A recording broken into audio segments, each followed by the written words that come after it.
A very warm welcome to this World Game Changers podcast, where your host, Paul D. Lowe, embraces many crucial conversations that compassionately contribute towards creating a better life and world. Paul's intention's very simple: to help get people's inspirational insights and motivational messages out into the world, so others may benefit. Hello, listeners, and welcome back to this World Game Changers podcast episode, where a returning guest, Keith Amoss, is with us again today. And you remember on a previous episode, Keith was basically in the chair as mine host and asking the question, well, actually dancing around the question and the topic of you don't need money to be wealthy. Keith, a very warm welcome back, sir. Thank you very much, Paul. I love turning the tables on you. Such a nice change to actually to get questioning the leader of the podcast, so to speak. So thanks again. We were going to follow up. I think you had a particular theme at the end of the last podcast. Can you recall what that was? No, I can't, Keith. I've been to bed since then. Oh, well. Well, then in that case, let me tell you what you did last podcast. Last podcast, we had you in a lift and we said, by the time we get to the top, give us the highs and the lows. No pun intended again. And you told us a little bit about yourself. You told us a bit about World Game Changers and some of your views on not needing money to be wealthy. I'm going to jump around a little bit on questions, though, because I've been looking into what you put on some of your correspondence. And I've noticed you've talked about soulful leaders. What's that all about? Soulful leaders. What's come into my awareness in more recent times, Keith, the last 12, 18 months, is the world's changing. The world is definitely changing energetically. And what I'm, obviously I'm changing and I'm maybe, getting more drawn and aligned with these people. But I'm becoming very aware that there's, I won't say a new breed of person. That would be wrong to say that. But there's a certain energy now and a certain love that goes with people, and they are leading from inside rather than the old fear-driven model of everything's money-driven, bottom line profit. There's this more holistic approach now to actually, to quote an old kind of socialist slogan from the 70s, people not profits. So not that I'm affiliating at all in any way, shape or form soulful leaders in any political aspect, but this whole kind of emergence of people that are operating from their soul, from their inner, this very holistic, compassionate, loving way of being, and leading by example rather than that autocratic, do as I say, not as I do. I can kind of go along with that, but I can also look on the world stage and see some pretty horrendous examples of the opposite of that when you look at what's going on with Putin and some of the other world events at the moment, where you've got a lot of autocratic leaders. So do you think that this is kind of a reaction to them? I could understand, Keith, why you say reaction. Yes, on a relative micro level, I buy that. I understand that. However, I'll go back to something I've said already. The world is changing. And this changing energy, I think the world has reached a stage of its development now where, particularly with the younger generation, they're having none of it. And if I had a pound or a euro, Keith, for every time I heard this, and I'm paraphrasing slightly here, this comment from young people, we don't want fat middle-aged politicians telling us how to run our lives because they haven't got a clue, unquote. And they're looking for something new. I think young people are amazing, absolutely amazing. The energy, the innovation that they bring to the world. And for me, that's symptomatic of the way the world is changing. So yes, I buy your, the fear. But listen, the old guard are not going to go down without a fight. That's for sure. That's for sure. Yeah, I've spent some time with some younger people from Exeter University very recently, and it was a hugely uplifting experience. In a very positive way. They are optimistic, and yeah, I think when you get to a certain stage in life, middle age and beyond, you can get quite gnarled and pessimistic. But yeah, I think let's keep our fingers crossed. But certainly for the youth that many of us are bumping into, the signs are good. So I said I'd jump around a bit when I was speaking to you before we started this, and I'm going to really majorly jump around. What's your favorite music? Oh, what a fun! Now you really know how to hit home, Keith, don't you? What a fantastic question that is. My favorite music is ballads, mainly ballads. You know, I used to have a saying for many, many years. Don't even know where it come from.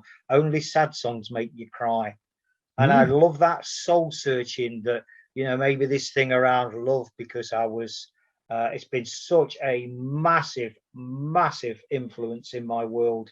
And it is in all our worlds, in whatever way, shape, or capacity or form it takes.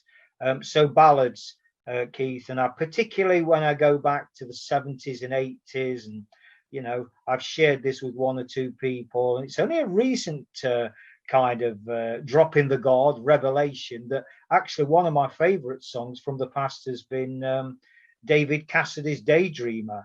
And Wow. people find that so, it's like, what? Yeah, I can imagine you might have found that hard to admit to at the time. I think now there's enough distance gone, but yeah, at the time you'd have been with a young crowd screaming at David Cassidy, and many people probably won't know who he is, but you better look him up on Google. So there's something about ballads which is soft and sentimental and draws out some emotion in you then, Paul. Yeah, and I think, you know, what I've learned over the years, Keith, is when we talk about that let it go, I know we spoke about that or touched upon that, in, you know, it's drop the mask and be vulnerable. Now, and I am going to kind of bias towards the more masculine energy. And yes, listeners, if we want to attach a label to that says males, we have a problem with that. We have, because we've got this image. We've got this mask of big boys don't cry. I was certainly conditioned with that from an early age. Don't show weakness, win at all costs, come first, and all that stuff. So it's particularly difficult to be vulnerable.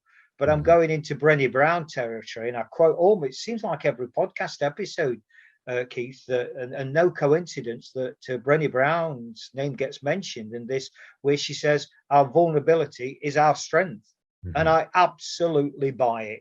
If you're courageous enough to do that and wear your heart on your sleeve and actually tell people how much you not just care about them, but love them. Yeah, I think that's it. And there's many fathers, probably grandfathers as well, who were brought up in that type of world, who found it extraordinarily difficult to say to their children that they love them, and yet that's an amazing gift to give to them. So I can fully acknowledge that from you. You talked about Brené Brown, but I know you're one for looking around at various kind of, shall we say, not spiritual necessarily, but certainly gurus in that world. Deepak Chopra, Tony Robbins, and so on. Who's made the biggest impact on you so far? What, in my life generally, or in terms of well-known people? In terms of your life generally, you know, who's been saying something that you've gone, oh, I resonate with that? Oh, what a fantastic question. I mean, I literally could dance all over the floor with that one. There's a certain football manager that's passed. He was an OBE, and he nicknamed himself OBE for Old Big Head. A certain Brian Clough, manager of Nottingham Forest for 18 years. A phenomenal. For me, Keith, he breezed into Nottingham Forest Football Club in January 1975. And that was at a time where my own world was at the height of its turbulence. And I didn't know, but I was looking for a father figure, because the male role models in my life were, just let's say, they left a lot to be desired. A lot to be decided. I didn't trust males. I didn't like males. All I wanted to do from that kind of age is fight them. I had a problem with male authority, full stop, in any way, shape, or form. Cloughy breezed it, and I was mesmerized by his outspokenness. But somehow I had this kind of intuitive feeling at an age of 15. I didn't even know what intuition was. I probably couldn't even spelt it at that age.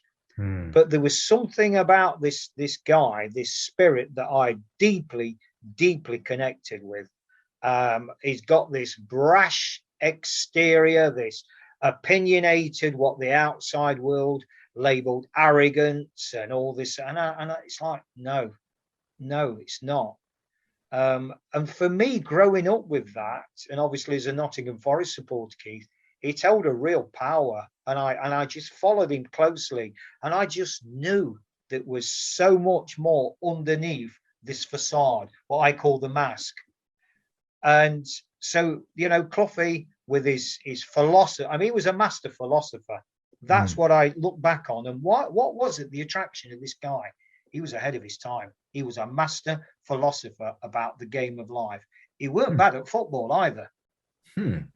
See, because you talked about perceptions in a previous podcast, and the red team and the blue team, and if the red team wins, the red fans are happy, and if the blue team loses, the blue team fans are unhappy.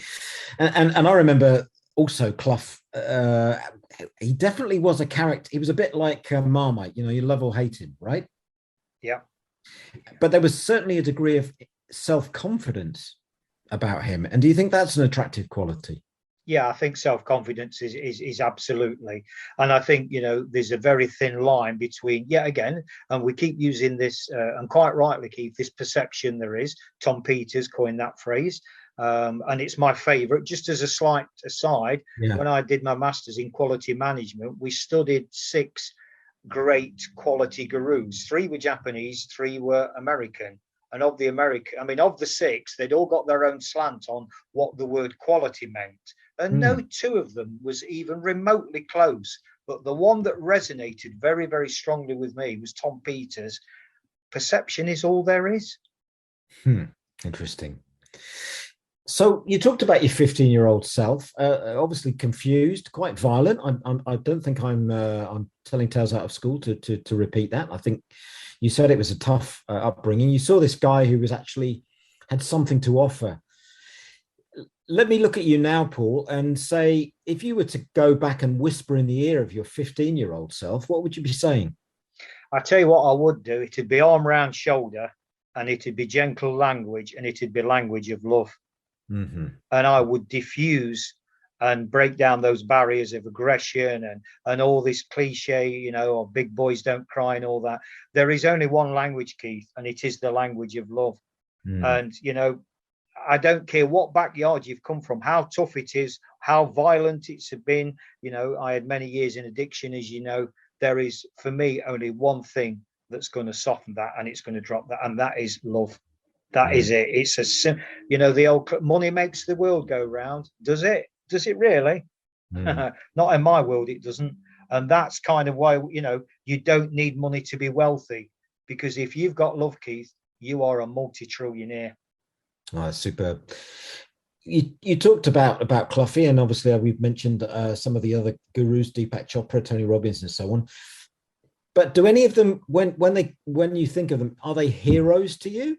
No. Who comes up as a hero? Myself. Oh, wow. Now that needs to be unpacked. And I don't mean that from any kind of, look at me, myself and I, but it's coming to understand the importance of us as individuals and the part we play in the world. Yeah. To quote yet again a cliche, become your own hero. Go on that voyage of self-discovery. Be that soulful leader. And by the way, we don't have to be all doing saving the elephants in Africa and starting schools around the world. I go on record, Keith, of saying, for me personally, and it is just my personal opinion, the greatest soulful leaders in the world, they're called mothers. Mothers.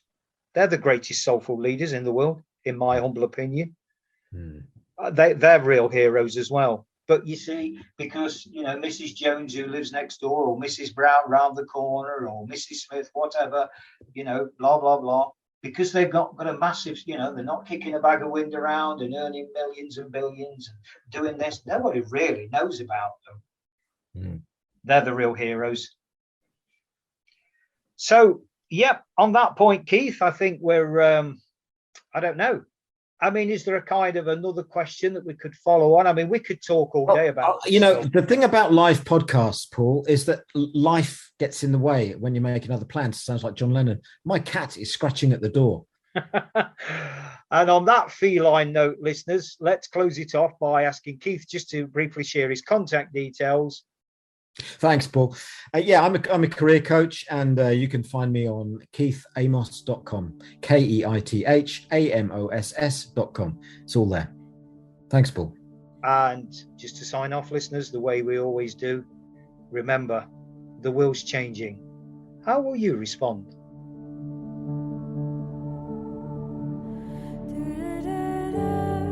Thanks very much for listening to this World Game Changers podcast episode. Hopefully you found it interesting and helpful. Drop a line to paul@worldgamechangers.org with any thoughts or questions you may have, and he'll be more than happy to respond. Remember, the world is changing. How will you respond?